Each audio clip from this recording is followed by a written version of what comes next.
वशिष्ठ जी महाराज भगवान राम को जो ज्ञानामृत का मंगलमय प्रसाद सेवन करा चुके हैं, वही मंगलमय प्रसाद भगवान लक्ष्मी नारायण देव की अपार कृपा से हम सबों को प्राय नित्य ही प्राप्त होता आ रहा है और आगे भी श्री हरि देने की कृपा कर रहे हैं। पूर्व के प्रसंग में गुरुदेव ने राम भगवान को माया जाल से छूटने के ऊपर जो अद्भुत उपाय सुनाया, वो पुनः आपके सामने आ रहा है। हे राम जी, जब से संसार चला, कहा ही नहीं जाता कि कब से चला है। जिस तरह ब्रह्म अनादि है, इस तरह माया भी अनादि है। अंतर इतना है कि माया शांत हो जाती है, परंतु ब्रह्म अनंत है। ब्रह्म अनादि अनंत और माया अनादि और शांत। जब से संसार का ये प्रवाह चला होगा,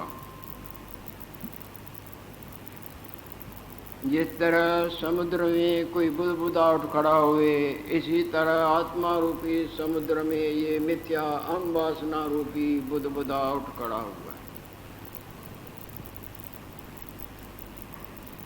और उसकर आगे अनंत प्रकार की देश काल क्रिया इत्यादि इत्यादि जो सब असत रूप है, वो सत की तरह भासने लगा है।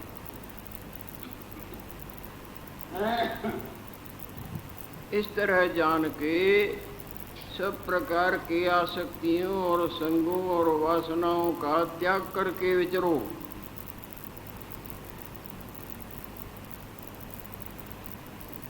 वास्तव में कुछ भी नहीं है, अवास्तव ही वास्तव की तरह दिख रहा है, जिस तरह सपने में अवास्तव ही वास्तव की तरह दिखता है।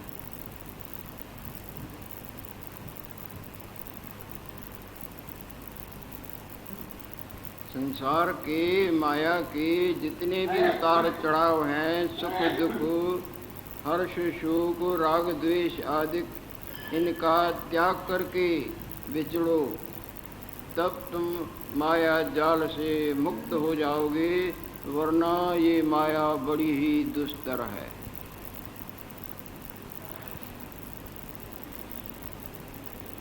आगे दूसरा अध्याय आरंभ होने लगा है। 51 सर्ग 51 सर्ग यथार्थोपदेश वर्णनम। पुनः गुरुदेव राम भगवान को निमित्ती बना के जन कल्याण के लिए वास्तवताई पर फिर प्रकाश डालने की कृपा कर रहे हैं। वशिष्ठ वाच, हे राम जी, जिनको तुम इंद्रिय और इनके विषय इत्यादि इत्यादि मान रहा है और बहुत कुछ पूछा भी है और हमने तुमको समझाया भी है, वास्तव में ये इंद्रिय कुछ भी औकात नहीं रखती हैं। जाग के देखो तो स्वप्ने वाले रूप की इंद्रियें जो सुंदर और शब्द और अर्थ उनमें उलझी थी, कुछ भी औकात नहीं रखते हैं। ये सब अज्ञान दोष का परिणाम है।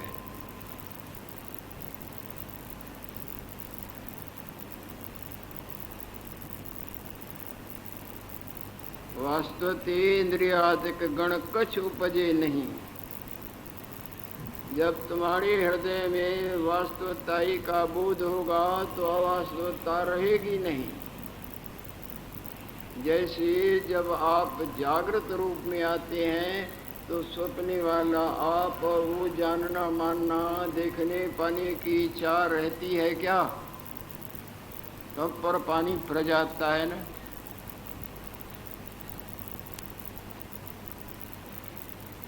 जब गाढ़ निद्रा में पहुंचते हैं तो आपको सपने वाला अपना आप, जागृत वाला अपना आप, या कुछ भी पाने देखने मेरे तेरे की इच्छा रहती है क्या? सब वासनाओं को पर पानी फिर जाता है। बल्कि जो आप आनंद की इच्छा को लेके जन्म पर मरण अनंत बार भुगतान करते आए हैं, अनंत सही और गलत कर्म करते करते अभी तक इस पथ में बड़ी छलांगे मार मार के मारते रहते हैं, ये सब सब सब की सब समाप्त हो जाती।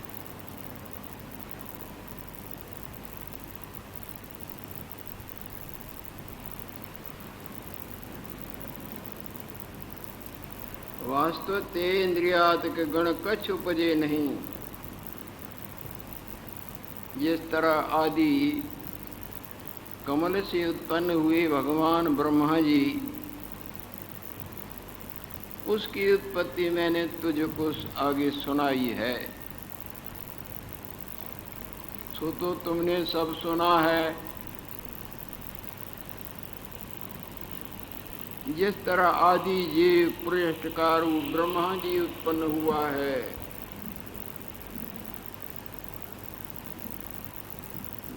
जैसे और भी उत्पन्न हुए हैं, जीव पुर्यष्ट काव्य के वासना रूप चूल्हे में स्थित होकर जैसी जैसी वासना करता है वैसा वैसा इसको आगे भागता है।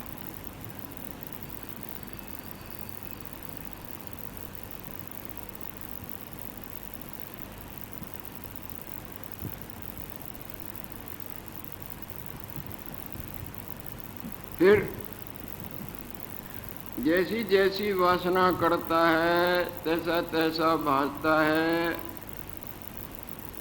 और उसकी सत्ता पाकर अपने अपने विषय को ग्रहण करने लगे हैं।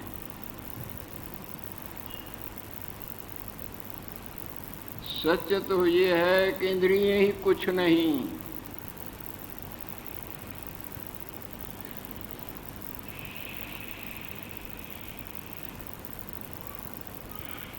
ये आत्मा के आभास कर फुर्ती हैं।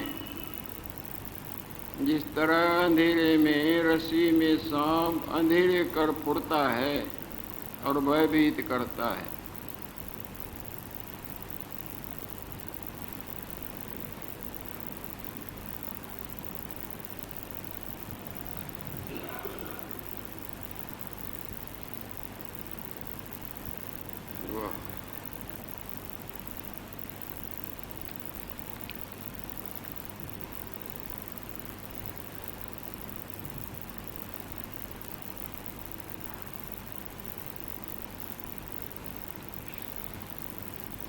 इंद्रियां और इंद्रियों के अर्थ ये सब संकल्प मात्र है, सब फुरना मात्र है। आत्मस्वरूप के भूले के कोई मन कहा जाता है, और ये सारा प्रपंच, ये देह इंद्रिय, सुनना, अर्थ, बोलना, देखना, सब ये संकल्प मात्र है। जिस तरह सिनेमा के पर्दे पर वो सब फिल्म मात्र हैं, चाहे भगत, चाहे भगवान, चाहे लड़ना, चाहे हंसना, चाहे भला, चाहे बुरा। चित्त के चलन को संसार कहा गया है।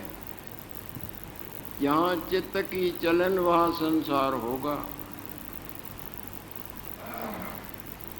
सो जाएंगे, अंदर चित्त चलेगा तो अंदर भी संसार होगा।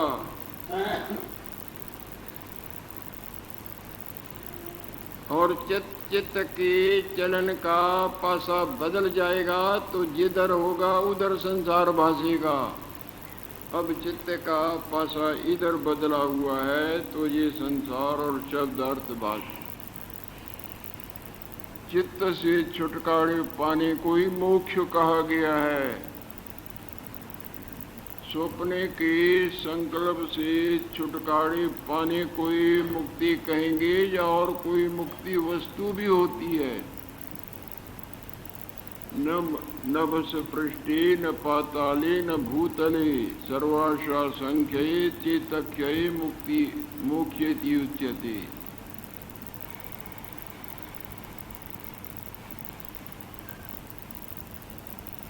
मोक्ष के ऊपर वेद भगवान प्रकाश डालता है।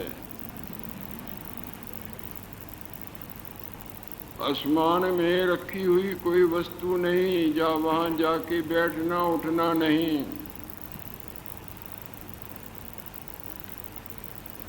न पाताल कोटड़ में कोई वस्तु है, या कोई दैत्य या देवता है उससे मिलना है, उसी को मोक्ष कहा जाता है। नहीं नहीं, जहाँ सब संकल्पों को ज्ञान की अग्नि लग जाती है उसी को मोक्ष कहते हैं। गाढ़ निद्रा किसको बोलते हो? जहाँ सब संकल्प सब फुरने दब जाते हैं।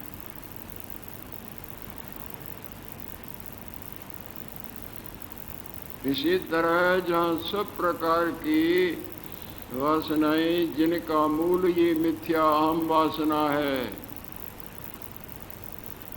मूल खत्म हो जाती है, मूल दग्ध हो जाती है, तो फिर आगे संसार नहीं। ये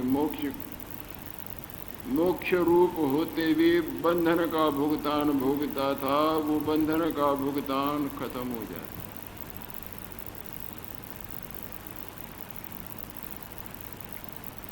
इंद्रिय और इंद्रियों के अर्थ यह संवेदन ते उपजे हैं। जिस तरह उत्पन्न हुए हैं, सो राम जी मैंने तुमको आगे बहुत समझाया है, कहा है।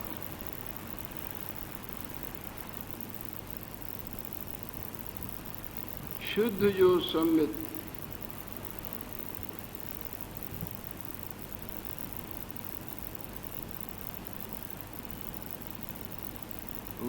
वही जो सत्ता मात्र है, वाणी के पकड़ में नहीं आती शुद्ध संवित। शुद्ध में तो अशुद्धि होती नहीं, रोशनी में अंधकार होता नहीं। अंधकार क्या रोशनी को पकड़ सकता है? रोशनी का हवाला देगा। इसी तरह शुद्ध संवित में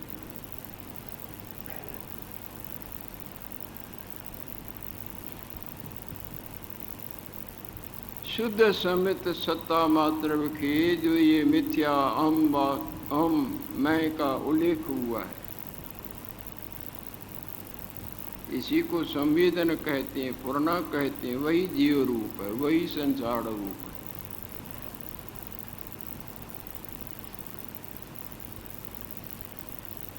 और वही प्रेष्ठ का भाव को प्राप्त हुआ है, सूक्ष्म रूप, सूक्ष्म शरीर,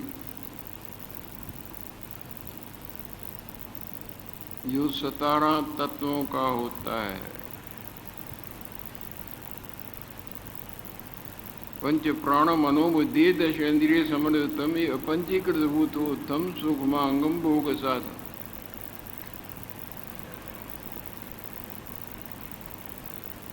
वही बुद्धि और मन पंच तन्मात्रा रूप धर के आपको देखने लगा है।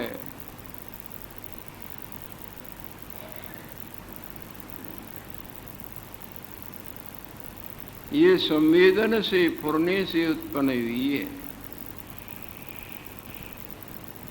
राम जी आत्मा में उपजना भी नहीं है। जागृत में सपने का उपजना, सपने के फुरने का होना है क्या? वो अंधकार अंधकार में होता है, अंधकार प्रकाश में होता नहीं। मन मन में ही है, आत्मा में मन नहीं। फिल्म की मूर्तियां फिल्म में है, पर्दे पर नहीं, अंधकार में वहां दिखती है, पर दिखने पर भी वहां तो नहीं। जिस तरह आपका फुरना संसार सपने का कितना विस्तार रूप हो जाता है, पर वो फुरना जागृत में तो नहीं। जाग के आप उसकी क्रिया को, उसके भाव को अपने में आरोप करते हैं, वरना है नहीं आप में। यदि कहीं के हमने देखा तो यहाँ सोए पड़े थे, हरिद्वार कौन गया था रात को, और दिन को बोलते हैं हम हरिद्वार गया था। अरे वो झूठा तुम्हारा फुरना, झूठा तुम्हारा रूप, वो इस तरह दिखाता था, झूठ को तुम इसमें आरोप करते हो।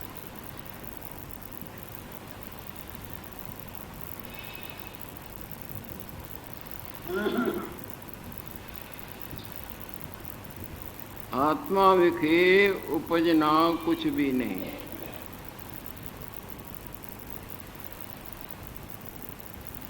पुनः पुनः आत्म स्वरूप पर गुरुदेव प्रकाश डालने लगे हैं। सो हे राम जी, आत्मा न एक है न अनेक है। भाई एक तो कहते हैं ना, अरे एक कहना इस तरह बालकों को समझाने के लिए कई कल्पनाएं की जाती।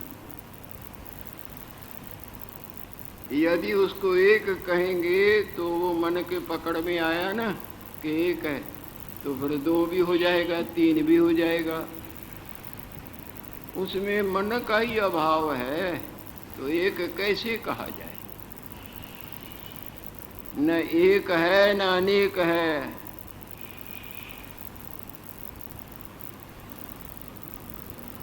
वही परमात्मा तत्व जो सार का भी सार है, सब प्रकार के कलनाओं रूपी रोगों से, फुरने रूपी रोगों से, दुखों से सदा न्यारा।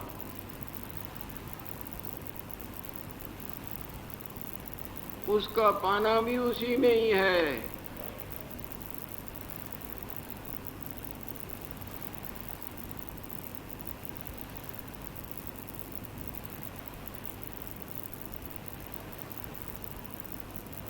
जब कोई उसको पाता है तब महामौन के गंगा में तलीन हो जाता है।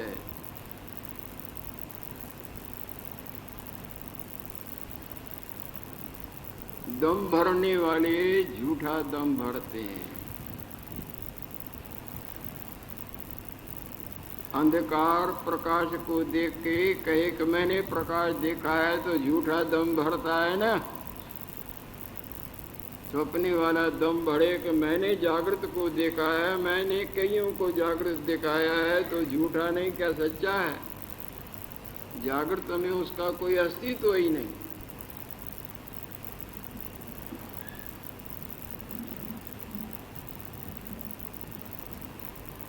महामौन के गंगा में तल्लीन हो जाता है।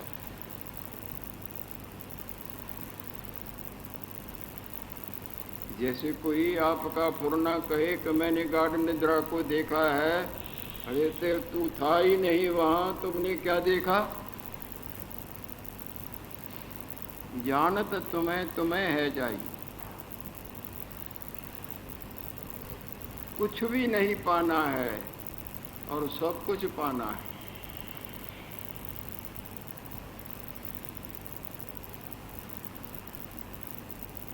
और पाना भी नहीं, गंवाना भी नहीं।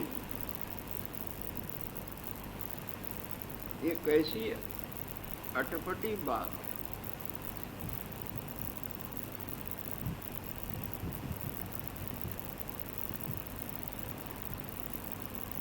सियाणा समझने की न की थोड़े मसला तक न मिली।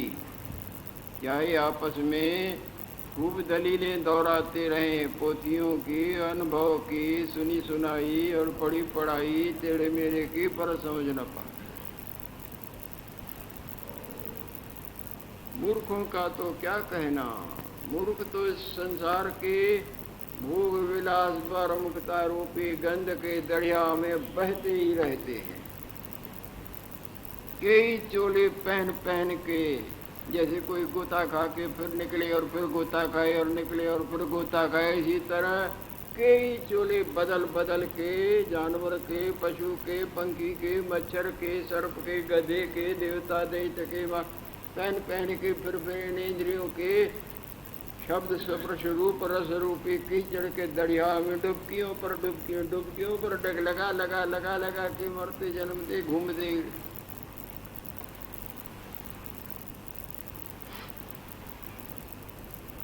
परमात्म तत्व अस्ति अनामय है और वेदना भी तिस्व के अनन्य रूप। हे राम जी, उसमें कोई द्वैत कलना है ही नहीं। जागृत में स्वप्ने का फुरना कुछ औकात ही नहीं रखता है। जिस तरह गाढ़ निद्रा में जागृत का स्वप्न फुरना अथवा स्वप्ने का फुरना होता ही नहीं।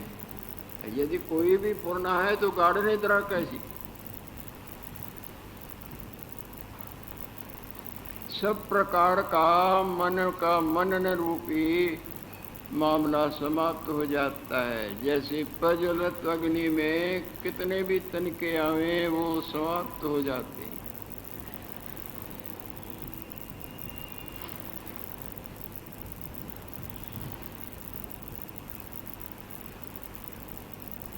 इस विखी न को द्वित कलना है, न कछ मन शक्ति है, केवल शांत सत्ता है।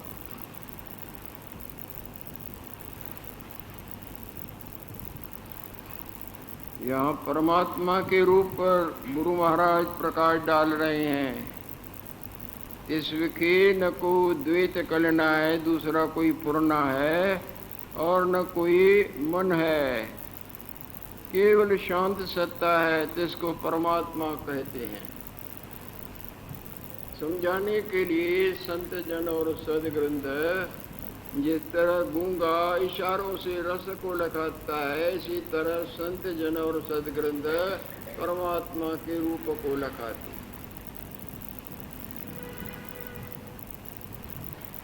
परमात्मा में दूसरा है ही नहीं तो उसको कैसे हवाल देगा, कैसे दम भरेगा कि मैंने पाया। जैसे आपके जागृत रूप में सपने वाला दूसरा रंजक मात्र नहीं तो दम भरने वाला झूठा नहीं। जागृत अपने आप में रहता है, इसी तरह आत्म भगवान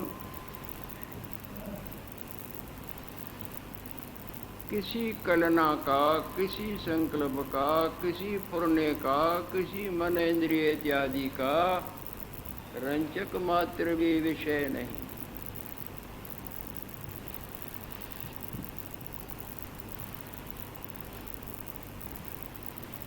ये उसके आत्मा और ब्रह्म और भगवान राम और कृष्ण महादेव नारायण देव ये नाम सब समझाने के लिए रखे गए हैं, वरना उसका न कोई रंग है, न रूप है, न चक्र है, न चिन्ह है।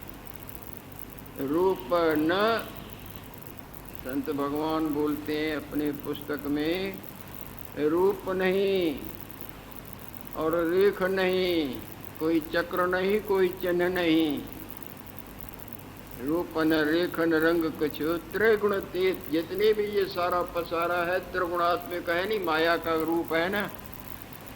इन तीनों गुणों से जो न्यारा है, जिस तरह आपका ही जागृत रूप स्वप्ने वाले सब प्राणियों और पदार्थों और बातों चीतों से न्यारा है ना।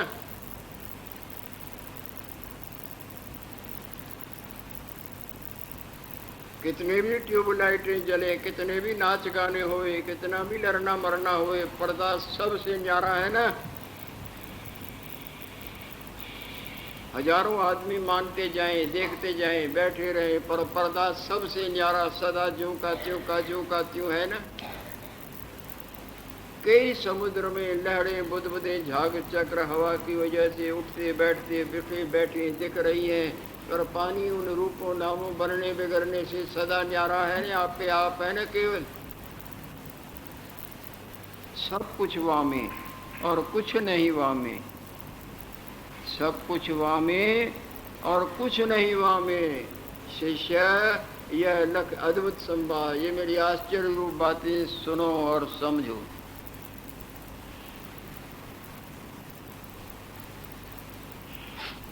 इस विखे न को द्वैत कलना है, न कछ मन शक्ति है, केवल शांत सत्ता है, केवल शांत सत्ता है, जिसको परमात्मा कहते हैं।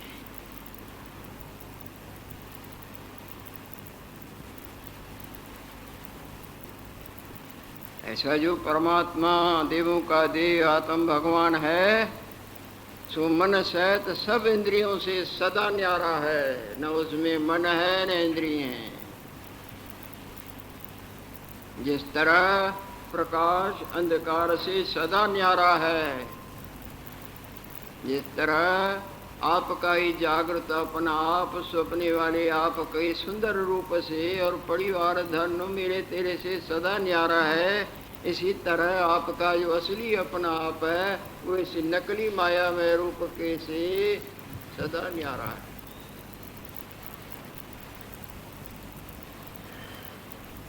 इसका गंवाना ही उसका पाना है। आप गंवाइए ता शह पाइए। और कैसी चतुराई! सपने वाला लाखों यत्न करे, बड़ा धन खर्च करे, बड़ी बुद्धिमता दिखाए, बड़े चमत्कार दिखाए, पर जागृत को तिल भी पकड़ सकता है? तिल मात्र भी नहीं।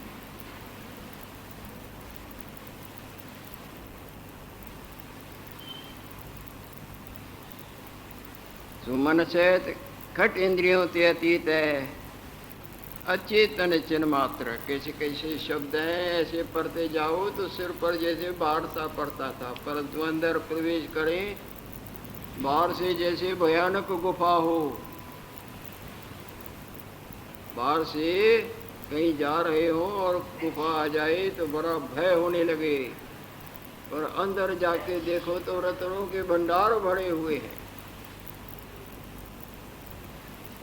ये तरह न भगवान कृष्णचंद्र चले गए थे जाम्बवान के गुफा में। बाहर से तो भयानक लगती थी, और अंदर जाके वो सूर्यकांत मणि ले आए, जिसके लिए सब दोष लगाते दोष मिट गए, बल्कि जामुनती भी इनके चरणों में रख दी और वो मणि भी रख दी। ये बहुत कठिन नजर आता है।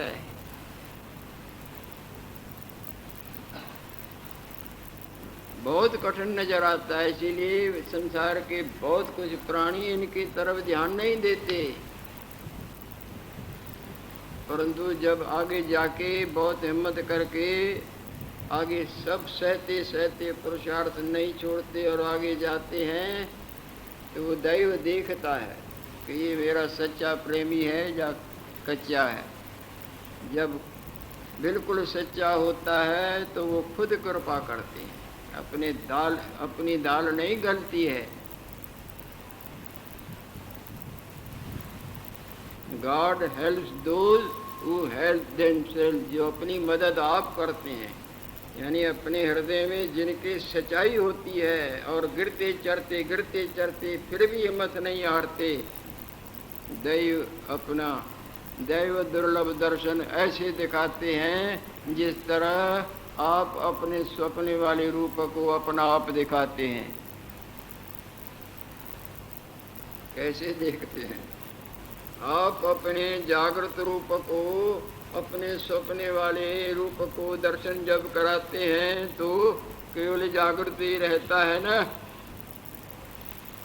या वो दर्शन करने वाला रहता है? जानत तुम्हें है जाई, जानत तुम्हें है जाई, सो जाने जिस देह जनाई, जिस पर उनकी कृपा की बरसात बरस जाए। उन पर हुआ न जिस पर बरसे। हाँ, गर्मी जहाँ बहुत हो जाती है तो पानी आ ही जाता है न। जैसे तुम बहुत गर्म हो जाते हो तो पसीना आता है न, इसी तरह तुम सत्य परायण बिल्कुल जीवन अर्पण मनसा वाचा कर्मणा कर देंगे तो दैव प्रसन्न हो। ऐसी प्रसन्नता कि जीव नहीं रहता है, जीव ब्रह्म ही बना पर ये अपने वास्तव स्वरूप में विश्रांतिवान हो जाता है। तो दैव को देखना, दैव ही होना। जैसे कहीं किसी भी नदी नाले की कुएं की बूंद गंगा में आस हो जाए तो अब गंगा भी अलग करके दिखाए। आपका सपने वाला अपना आप जागृत में आ जाता है, अब जागृत उसको अलग करके दिखाए जानत तुम्हें तुम्हें है जाई, सो जाने जिस देह जनाई। लक्ष्मी नारायण।